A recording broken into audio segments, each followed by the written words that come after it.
પ્રેમના નામે હવસ સંતોષવાનો ખેલાયો ખેલ। જૂનાગઢના વિસાવદરમાં પરિણીતાને મળવા બોલાવી અને દારીમાં 6 લોકોએ કરી નાખ્યો ગેંગ રેપ। શું હતી સમગ્ર ઘટના? કેમ પરિણીતાએ કર્યો આંધળો વિશ્વાસ?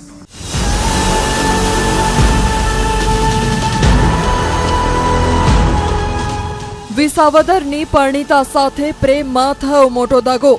સોશિયલ મીડિયાના પ્રેમની પરિણીતાએ એવી તો આકરી સજા ભોગવી જે તેણે ક્યારેય સપનામાં પણ વિચાર્યું નહીં।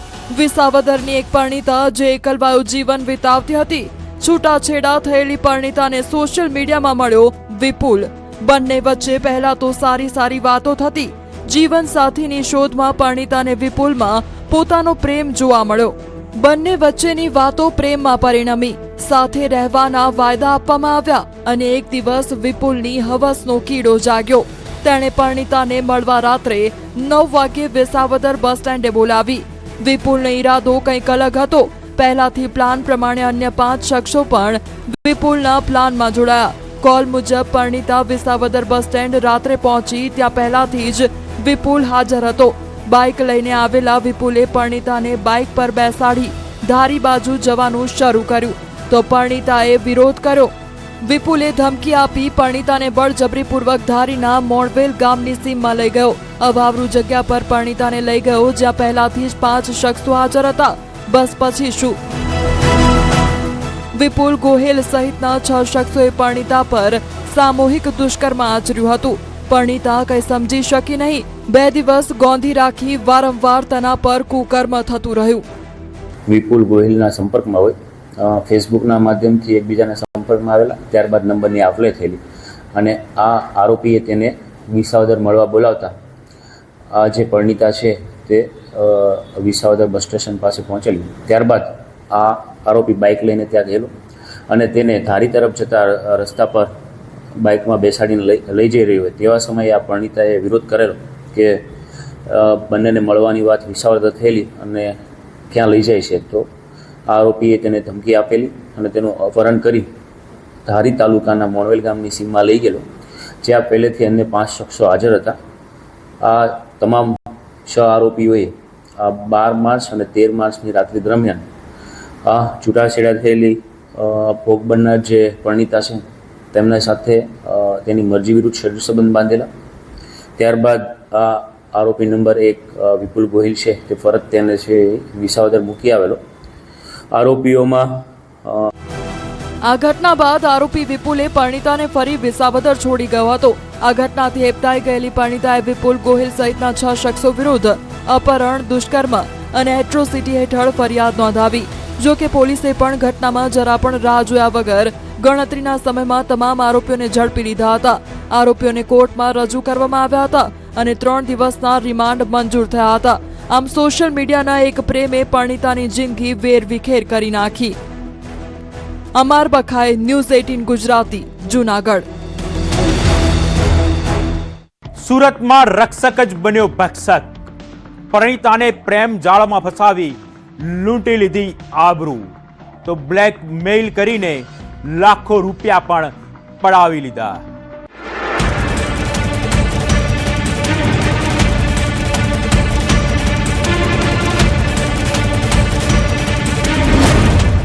રક્ષક બન્યો ભક્ષક। મદદ કરવાના નામે આબરૂ લૂંટી, મહિલાની ભોળપણનો લીધો લાભ। આ માસૂમ દેખાતા ચહેરા પાછળ એક એવો નરાધમ છુપાયેલો છે જેણે ખાખીને લજવી છે। જનતા પોલીસની મિત્ર બને તે માટે પોલીસ વિભાગ સતત પ્રયાસ કરે છે, પણ કેટલાક એવા લોકો પણ છે જે પોલીસની છાપને ભૂસવામાં લાગ્યા છે। કંઈક આવી જ ઘટના સામે આવી છે સુરતના રાંદેરમાં। એક મહિલાએ ભોળા ભાવે અને મદદ આશાએ હોમગાર્ડના જવાન પાસે મદદ માંગી। તેને ક્યાં ખ્યાલ હતો કે આ ભોળપણનો લાભ આ જવાન ઉપાડી લેશે। વાત કંઈક એવી છે કે મહિલાનો પતિ ગુમ હતો, તેણે પોલીસ સ્ટેશન જવું હતું। તેણે 4 રસ્તા પર ટ્રાફિકનો નિયમ કરતા હોમગાર્ડ પાસે મદદ માંગી તો જવાને એનકેન પ્રકારે મહિલાનો નંબર મેળવી લીધો। મદદના નામે તેની સાથે વાતચીત શરૂ કરી અને જવાને મહિલાને પોતાની પ્રેમ જાળમાં ફસાવી લીધી। આરોપી હોમગાર્ડ પ્રકાશ છબલાણીએ શરૂઆતમાં પોતાને પોલીસ અધિકારી તરીકે ઓળખ આપી મહિલાને સંપર્ક કર્યો અને તેને ડરાવતા વિશ્વાસમાં લઈ મિત્રતા કેળવી. આરોપીએ મહિલાને હોટલમાં બોલાવી, નશીલું પીણું પીવડાવ્યું અને તેની સ્થિતિનો લાભ લઈ દુષ્કર્મ આચર્યું. એટલું જ નહીં, આ સમગ્ર ઘટનાનો વિડીયો પણ બનાવી લીધો હતો. બાદમાં આ વિડીયોના આધારે મહિલાને બ્લેકમેલ કરી તેની પાસેથી લાખોના દાગીના પડાવી લીધા હતા. બ્લેકમેલિંગની હદ એટલી વધી ગઈ કે આરોપીએ મહિલાને લોન પર નવી બાઇક લેવડાવી અને તેનો પણ લાભ ઉઠાવ્યો. લાંબા સમયથી ચાલી રહેલા આ શોષણથી ત્રસ્ત થઈ આખરે મહિલાએ હિંમત કરીને પોલીસનો સંપર્ક કર્યો અને ફરિયાદ નોંધાવી. ભોગ બનનાર છે તે પોતાના ઘરેથી પોલીસ સ્ટેશન આવવા માટે નીકળે અને એ પોલીસ સ્ટેશનના એડ્રેસ માટે 4 રસ્તા પર હોમગાર્ડ જે તે વખતે હોમગાર્ડ તરીકે ફરજ બજાવતા હોવાથી પોતે પોલીસ હોવાની ઓળખાણ આપેલી અને પોતે સમગ્ર બાબત જે મહિલાની ફરિયાદ હતી તે બાબતમાં સમાધાન અને સોલ્યુશન લાવવા માટે તેનો નંબરની આપ-લે કરેલી અને એ રીતે બંને એકબીજાના સંપર્કમાં આવેલ. પ્રાથમિક ધોરણે જે ફરિયાદી છે, ફરિયાદીના જણાવ્યા મુજબ તેનો વિડીયો હોમગાર્ડ પાસે હોવાનું હોમગાર્ડે જણાવેલું અને એ જે આરોપી છે તેના દ્વારા આ વિડીયો જાહેર કરવાની ધમકી આપી અને તેની સાથે દુષ્કર્મ આચરેલ હોવાની હકીકત પ્રાથમિક ધોરણે જણાવવામાં આવેલ છે. આ બનાવ અંગે રાંદેર પોલીસ સ્ટેશને આરોપી વિરુદ્ધ ગંભીર કલમો હેઠળ ગુનો નોંધી તપાસ શરૂ કરી છે. પોલીસે આરોપીને ઝડપી પાડવા માટે કાર્યવાહી તેજ કરી અને મામલાની દરેક દિશામાં તપાસ હાથ ધરવામાં આવી રહી છે. આ ઘટના ફરી એકવાર સમાજમાં વિશ્વાસનો દુરુપયોગ અને મહિલાઓ સામે થતા ગુનાઓ અંગે ગંભીર પ્રશ્નો ઊભા કરે છે. પોલીસ દ્વારા લોકોને અપીલ કરવામાં આવી છે કે અજાણ્યા લોકો સાથે વ્યક્તિગત માહિતી શેર ન કરે અને આવી કોઈપણ શંકાસ્પદ ઘટના થાય તો તાત્કાલિક પોલીસનો સંપર્ક કરે. જો તમે રિક્ષામાં મુસાફરી કરવાના છો તો સાવધાન થઈ જજો. દ્વારકાના ખંભાળિયામાં એક એવી ટોળકીએ સક્રિય થઈ છે જે મુસાફરોને રિક્ષામાં બેસાડી લૂંટી લે છે. એક શ્રમિકે પળવારમાં જ ગુમાવી દીધા 1.5 લાખ રૂપિયા.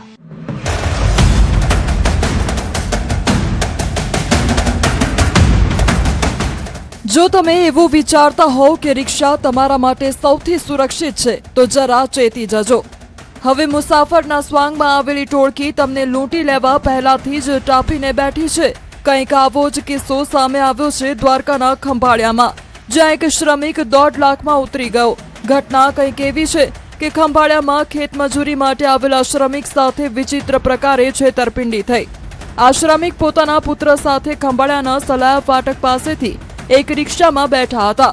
તે રિક્ષામાં અગાઉથી જ હાજર એક શખ્સે પોતાનો ચેન રિક્ષામાં ખોવાઈ ગયાનું નાટક કર્યું. શોધખોળ બાદ તે મુસાફર તો ઉતરી ગયો, પણ બાદમાં ચેન પ્લાસ્ટિકની ડબ્બીમાંથી રિક્ષા ચાલક અને આ શ્રમિકને મળ્યો. બંને આરોપીઓ રિક્ષામાં બેસીને નીકળેલ હતા. આરોપી સંજય રિક્ષા ચલાવતો હતો અને દેવજીભાઈ છે એ રિક્ષામાં પાછળના ભાગે બેસેલ હતા. સંજય દ્વારા રિક્ષા ઊભી રાખી અને ફરિયાદીને પૂછવામાં આવેલું કે પોતાને રિક્ષામાં ક્યાંય જવું છે, તો ફરિયાદીએ પોતાને રેલવે સ્ટેશન જવું છે તેવું જણાવેલું. નીચે ઉતરતી વખતે એમણે જણાવેલું કે પોતાનો સોનાનો કિંમતી ચેન રિક્ષામાં ક્યાંક પડી ગયેલ છે.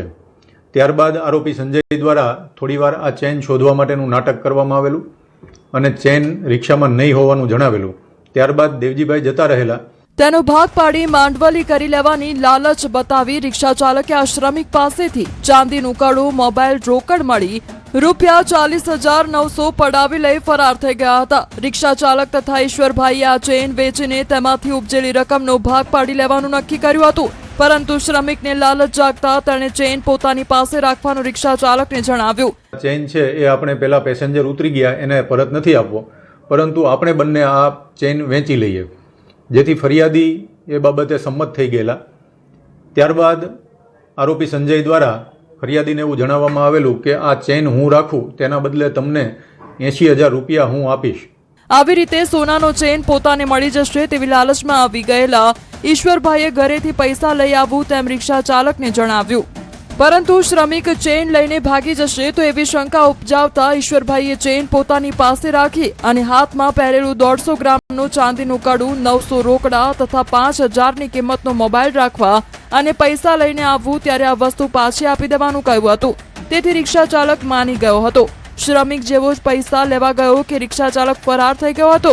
ઈશ્વરભાઈને સમજાઈ ગયું કે મારી સાથે છેતરપિંડી થઈ છે. શ્રમિકે પોલીસ ફરિયાદ નોંધાવી. આરોપી દ્વારા એવું જણાવવામાં આવેલું કે મારા ઘરે 80,000 રૂપિયા પડેલા છે, જે હું લેવા જાઉં છું ત્યાં સુધી તમારી પાસે આ સોનાનો ચેન રાખો અને તમારી પાસેની કોઈ કિંમતી વસ્તુ મને આપો, જેથી કરીને મને પણ વિશ્વાસ આવે કે તમે આ ચેન લઈને જતા નહીં રહો.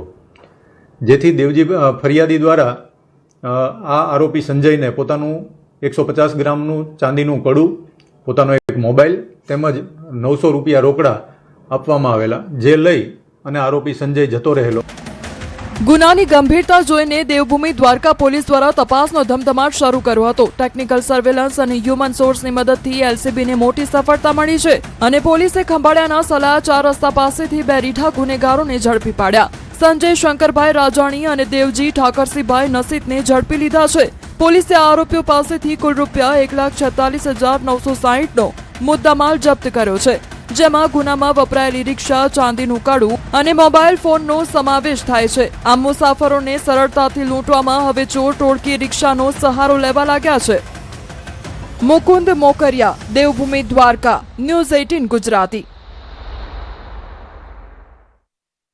જો ઘરની બહાર જવાના હોવ તો થોડા એલર્ટ થઈ જજો. શું તમારું ઘર ચોર ટોળકીના નિશાને તો નથી ને?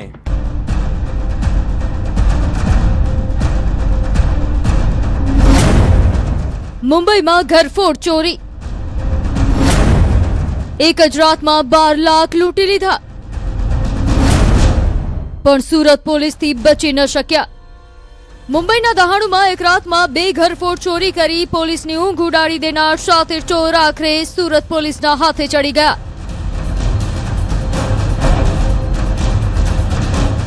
જેને મુંબઈની પોલીસ શોધતી હતી તે કેસ સુરતની પોલીસે પળવારમાં ઉકેલી નાખ્યો. સુરતના Saroli police staff Niyol checkpost નજીક નિયમિત વાહન ચેકિંગ કરી રહ્યો હતો. આ દરમિયાન ગુપ્ત માહિતી મળી કે કેટલાક શંકાસ્પદ ઇસમો ચોરીનો માલ સાથે પસાર થવાના છે. બાતમીના આધારે પોલીસે સતર્કતા વધારી અને ચેકિંગ વધુ કડક બનાવ્યું. તે જ સમયે એક ખાનગી બસ આવી, જેમાં 3 આરોપીઓ સવાર હતા. મહારાષ્ટ્રથી અને વાપી વલસાડથી જે ચોરી કરનાર ગેંગ છે એ લોકો આ પ્રકારની કોઈ લક્ઝરીમાં બેસી અને આવી રહ્યા છે. એટલે અમારું જે સઘન વાહન ચેકિંગ ચાલતું હતું એ દરમિયાન આ લોકોને ખ્યાલ આવી જતા પાછળની લક્ઝરીમાંથી આ લોકો કૂદીને ત્યાંથી ભાગવાનો પ્રયત્ન કરતા પોલીસે ઇમિડિયેટલી એ લોકોને પકડી લીધેલા હતા. એમની પાસેથી જે મુદ્દામાલ રિકવર કર્યો છે એ આશરે 12.5 લાખ જેટલો છે. જો કે આરોપીઓને પણ ખબર પડી ગઈ કે આપણે પકડાઈ જઈશું, તો તેણે બસમાંથી જમ્પ લગાવી ભાગવાનો પ્રયાસ કર્યો. પણ સુરત પોલીસ પણ ક્યાં પાછળ પડે તેમ હોય. જેવા જ આરોપીઓ બસમાંથી કૂદ્યા કે પોલીસે ઝડપી લીધા. પોલીસને જોઈ આરોપી પોપટની જેમ બોલવા લાગ્યા અને દહાણુની ઘરફોડ ચોરીનો ભેદ પળવારમાં ઉકેલાઈ ગયો. પોલીસે આરોપીઓ પાસેથી કુલ રૂપિયા 12,52,765 કિંમતનો મુદ્દામાલ કબજે કર્યો છે, જેમાં કિંમતી દાગીના અને મોબાઈલ ફોનનો સમાવેશ થાય છે. દાગીના પણ છે અને ઇન્ટ્રોગેશન દરમિયાન ખબર પડી છે કે મહારાષ્ટ્ર રાજ્યના જે પાલઘર જિલ્લો છે ત્યાંનું દહાણુ તાલુકાના કાસા પોલીસ સ્ટેશન વિસ્તારમાં 2 ફરિયાદ દાખલ થઈ છે ઘરફોડની. જેનો જે આ મુદ્દામાલ છે ત્યાંના જે ઘરફોડ કરી છે એ જ મુદ્દામાલ આ છે. એટલે અને કાસા પોલીસ સ્ટેશનના મહારાષ્ટ્રમાં ગુનો પણ દાખલ થયેલા છે 2 ઘરફોડના. એના આધારે આ ત્રણેય જે આરોપી છે જે અત્યારે આપણે ટેકનોલોજીનો યુઝ કરી રહ્યા છે ડિપાર્ટમેન્ટમાં, એમાં પણ ICGS પોર્ટલમાંથી અમને એમનો આગળનો ગુનાહિત ઇતિહાસ મળેલો છે, જેના આધારે અમે આ લોકોને અટક કરેલી છે. ઝડપાયેલા આરોપીઓમાં દિલખુશ ઉર્ફે દિલ્લુ બાચડા, અંકિત ગોદાવત અને રાજેશ માલવીનો સમાવેશ થાય છે. પોલીસે જણાવ્યું કે આ ત્રણેય આરોપીઓએ દહાણુ તાલુકાના કાસા પોલીસ સ્ટેશન વિસ્તારમાં 2 ઘરફોડ ચોરીને અંજામ આપ્યો હતો. લાંબા સમયથી પોલીસને આ કેસોમાં આરોપીઓની શોધખોળ હતી. પોલીસ હવે આરોપીઓના ક્રિમિનલ રેકોર્ડ તેમજ અન્ય સંડોવણી અંગે વધુ તપાસ કરી રહી છે. સારોલી પોલીસના અધિકારીઓની ઉમદા કામગીરી શહેરમાં કાયદો અને વ્યવસ્થા જાળવવા માટે સતત પેટ્રોલિંગ અને ચેકિંગ સાથે ગુનાખોરી પર કડક કાર્યવાહીએ પોલીસને સફળતા અપાવી છે. આ સમગ્ર ઓપરેશનને લઈને ઉચ્ચ અધિકારીઓએ પણ સારોલી પોલીસની કામગીરીને બિરદાવી છે.